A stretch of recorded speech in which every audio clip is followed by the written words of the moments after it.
Now at 6 a.m. on WKYT this morning, an overnight fire forces a Lexington family from their home. We're live at the scene with the latest on the investigation. How friends and family remembering 6 people killed in a southern Kentucky crash. And what's next for Fayette County schools after the board has fired the search firm looking for a new superintendent. Tracking, alerting, protecting. This is WKYT This Morning.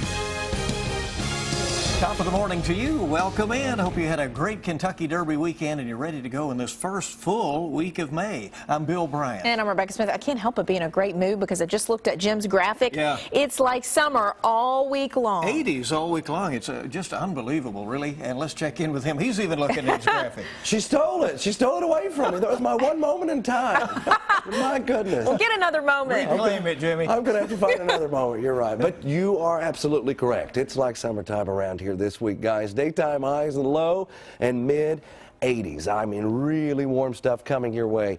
Now, out there now, it's really not that bad. I mean, we're running in the 50s, close to 60 degrees in a couple of locations. Right now, Lexington being one of those 50-degree spots, but 57. That's a nice way to start the morning, especially when you likely end up in the low 80s for daytime highs. That will be coming our way later today, and we will track that hour by hour for you coming up in a few minutes. Okay, we'll see you in just a few. And Jim in this morning for Micah, by the way, who's continuing to have voice troubles, you know. Let's hope he's on the mend and gets quick soon. Right.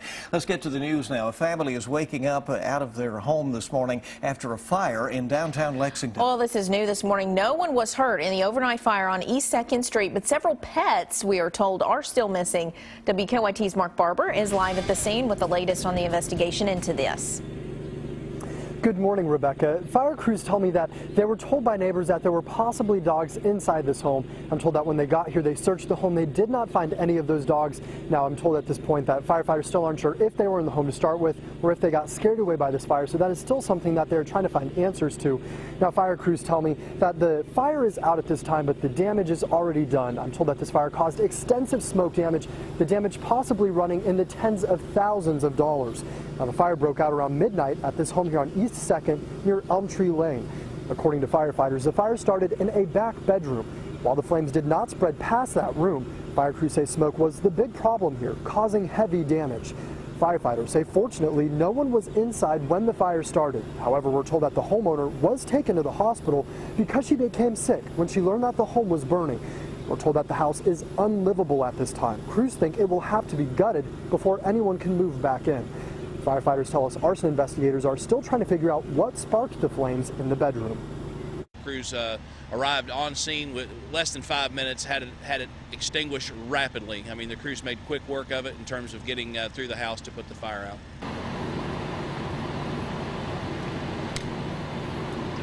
Firefighters tell me they will continue to watch this home for possibly another hour. I'm told that the insulation inside is extremely flammable. They say they're working to make sure that that insulation doesn't catch fire and start another fire. Live in Lexington, Mark Barber, WKYT. Well, new this morning, an inmate who escaped from a Lexington prison is back behind bars. Timothy Day was arrested yesterday in Louisville. He walked away from Blackburn Correctional Complex last month. Day was serving a 15-year sentence for 2 burglaries out of Meade County. He's one of 4 inmates who tried to escape the Lexington prison in just a few short weeks. Well, a tragedy over the weekend in southern Kentucky. A family is now planning 6 funerals after a head-on crash. Just unimaginable, really. It happened on Friday night on Highway 90 near Monticello in Wayne County. WKYT's Hillary Thornton is at our live desk this morning to explain how you can help this family in their time of need. Good morning. Good morning. Grief counselors are expected to be on hand for students in Wayne County after one of their classmates was killed in that horrific crash that claimed 6 lives. It happened Friday night on Highway 90 in Wayne County, just outside of Monticello. Police say 41-year-old Tina Proctor, her 2 children, 25-year-old Sarah Ellis, and 12-year-old Nathan Proctor, along with her 3 young grandchildren, died in that crash. Investigators say the victim's car crossed the center line, colliding with a pickup that was pulling a trailer. The 2 men in the pickup were taken to a local hospital. Now, the day after the crash, family friends placed crosses at the crash site for each of the 6 victims. They also set up a GoFundMe page to help the family with funeral costs. Friends tell us there is a vigil in the works for the 6 victims that will be held later this week. For information on that, once details are set, as well as a link to that GoFundMe page, visit our website, WKYT.com. At the live desk, Hillary Thornton, back to you. All right, Hillary, thank you very much. Just difficult to imagine what folks are going through after that tragedy in that community. 6:05 on WKYT this morning. There is a new obstacle to overcome in the search for a new leader for Fayette County's public school system. The school board has cut its contract with the search firm that had been hired to try to find a new superintendent. The board held a special meeting over the weekend to discuss disturbing allegations against the CEO of ProAct. The Chicago Sun-Times reported that Gary Solomon sent an inappropriate email to a female student and made racial slurs in an email back in 1999. Our plan is to continue to maintain our schedule to the extent that we can. We're going to be pursuing options for vetting phase with another external firm. So the ProAct would collect applications, another firm would help us vet those applications.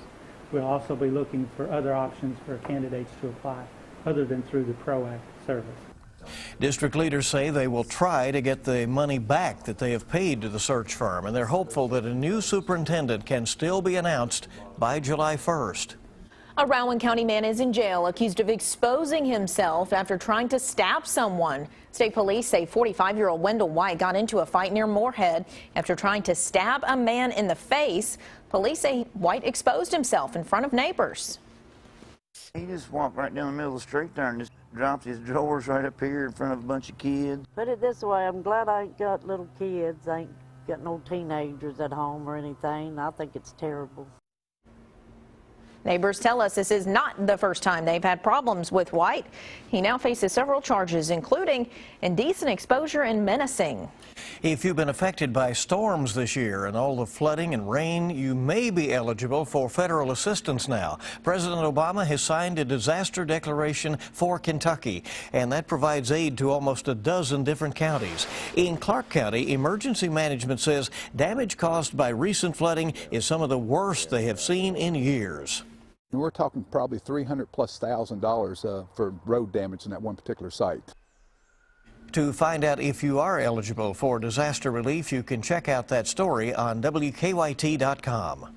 A Madison County man who was affected by recent storms got a bit of an unexpected bit of help. Last week, we introduced you to car salesman Luke Linville, who was hit pretty hard by the storms. All 20 cars on his car lot were damaged by hail until strangers decided to help him out. Dent Tex magazine in Canada saw the story and made a few calls. Several folks drove in from out of state to help fix the cars. Just know that there is good out there, and if you do good, I can guarantee you're going to receive good in return. Well, more help will be arriving today from South Texas.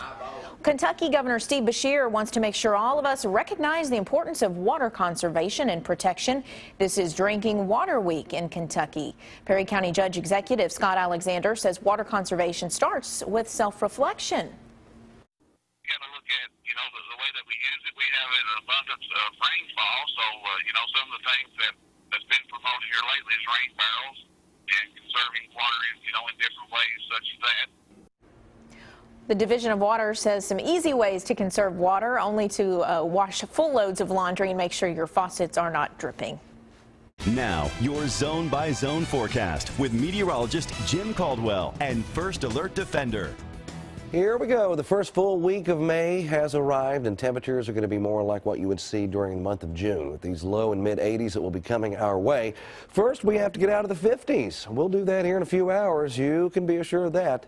57 right now in Lexington, 59 in Richmond. So Richmond down a little bit. They were around the 60-degree mark a little bit earlier, but overall not a bad start to this May morning, the first Monday in May. Let's plan your Monday as we head out the door. We'll call it mostly clear, mild morning, temperatures right around 57 degrees. Now, you will find a few locations that are going to be just a little bit cooler than that, some 40s or even showing up in eastern parts of Kentucky. By lunchtime, we're around 74 degrees, and then as you head home, very nice. Sunny skies, Daytime high right around 82 degrees. That's plenty of warmth for all of us. Here's Defender. It's scanning the skies across Kentucky and basically dry anywhere you look in our area. However, a few showers have been drifting through the skies just to our northwest, and even a little more cloud cover has been showing up in those areas as well through Illinois and now getting into Indiana. Very light rain, and that's what will likely pass through northern parts of Kentucky. Very light shower activity as we head maybe into the afternoon and evening. Now, with this model, our hour-by-hour forecast shows it trying to get into northern Kentucky during the afternoon hours. And then in the evening, maybe another little batch will try to pass through there as well. The rest of us, you know, we're on the dry side.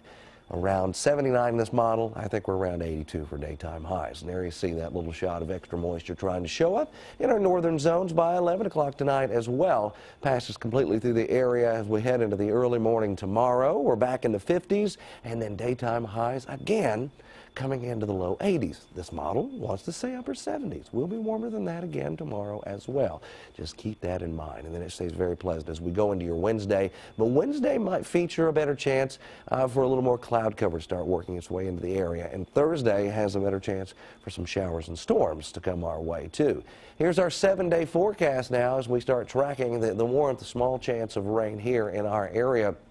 And that's for the extreme northern zones. We look through the rest of our 7-day. How about daytime highs in the low and mid 80s across the board here with better rain chances coming into play toward the end of the week. And the thing about those, Rebecca, at the end of the week, it's going to look a little more like summer coverage, like pop-up showers and storms. So it's not going to be just nonstop rain.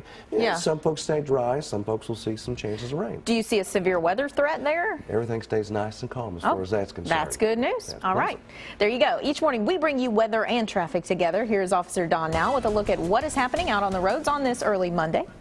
Good morning. No wrecks right now in the circle or the interstate. Also just had a look downtown, and we're okay on South Broadway past Angliana, even North Broadway, down around 3rd Street, just a stalled car. That's not a wreck, so you got room to get past it. Let's get a look outside and we'll show you what to expect. Beautiful morning out there, and so far no significant issues as we look at the interstate, 75, 64 through the northern split. Exit ramps look good too. On our Waze map, a few live drivers on the way in reporting no major issues. Now back to you in the studio. All right, a beautiful daybreak out there this morning, so get up and take that in this morning as you're getting ready to get some fresh air as these warm days are on the way. 6:12 and WKYT this morning is just getting started. Well, we've been following a shooting outside of Dallas, Texas. It happened outside a cartoon contest. These are no ordinary cartoons. We'll explain the story coming up. And gasoline prices are on the rise, but will they fall before the summer travel season?